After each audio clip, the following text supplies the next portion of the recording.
आदित्य ठाकरेंनी धूरराठीचं चॅलेंज स्वीकारलं। धूरराठीची महाराष्ट्रासाठी मिशन स्वराज्य मोहीम। आदित्य ठाकरेंनी ही चॅलेंज स्वीकारलं। आता बघूया नेमकं चॅलेंज काय आहे ते। विधानसभा निवडणुकीच्या मतदानाला अवघे 5 दिवस बाकी आहेत।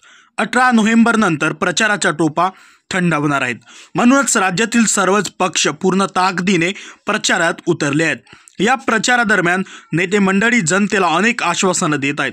दरम्यान शिवसेना ठाकरे गट पक्षाचे नेते आदित्य ठाकरे यांनी थेट यूट्यूबर धूरराठीने दिलेलं मिशन स्वराज्य हे आव्हान स्वीकारलं आहे।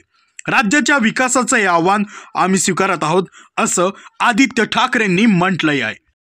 आदित्य ठाकरेंनी काय सांगितलं? आदित्य ठाकरे यांनी एक्स या समाज माध्यमावर मिशन स्वराज्याबाबत सविस्तर सांगितलं आहे।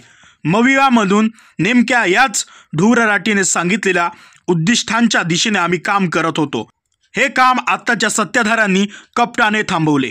हे आव्हान स्वीकारण्यासारखं आहे, म्हणून आम्ही त्याला स्वीकारलेलं नाही। उलट या आव्हानात जे सांगण्यात आलं आहे तेच आम्हाला करायचं आहे।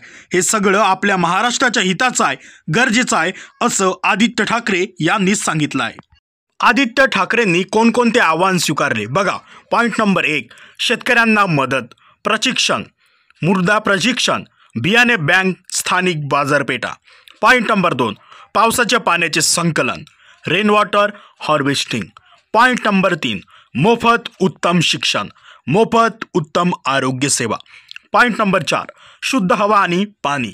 पॉईंट नंबर 5, सर्व नागरिकांची सुरक्षितता। पॉईंट नंबर 6, स्थानिक सूक्ष्म लघु आणि मध्यम उद्योगांचा विकास। पॉईंट नंबर 7, सर्वांसाठी रोजगार। धूरराठीने नेमकं काय चॅलेंज दिलं बघा। धूरराठीने आपल्या यूट्यूब चॅनलवर एक साधारण 2 मिनिटांचा व्हिडिओ अपलोड केला आहे।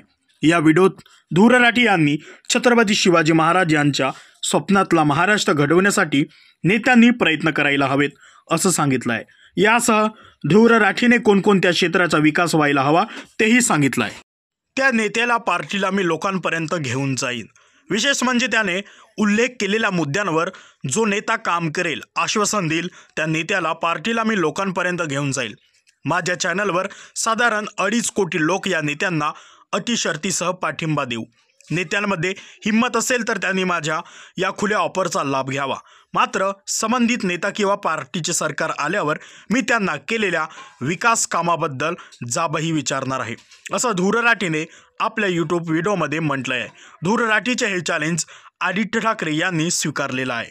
तर मित्रांनो, तुम्हाला विनंती आहे की आपल्या महाराष्ट्रातील नवनवीन योजना, शासन GR, शैक्षणिक माहिती व इतरही माहिती मिळवण्यासाठी आपल्या MG मराठी इन्फॉर्मेशन या यूट्यूब चॅनलला सबस्क्राईब करा आणि बेल आयकॉनला प्रेस करा। संपूर्ण व्हिडिओ पाहिल्याबद्दल धन्यवाद।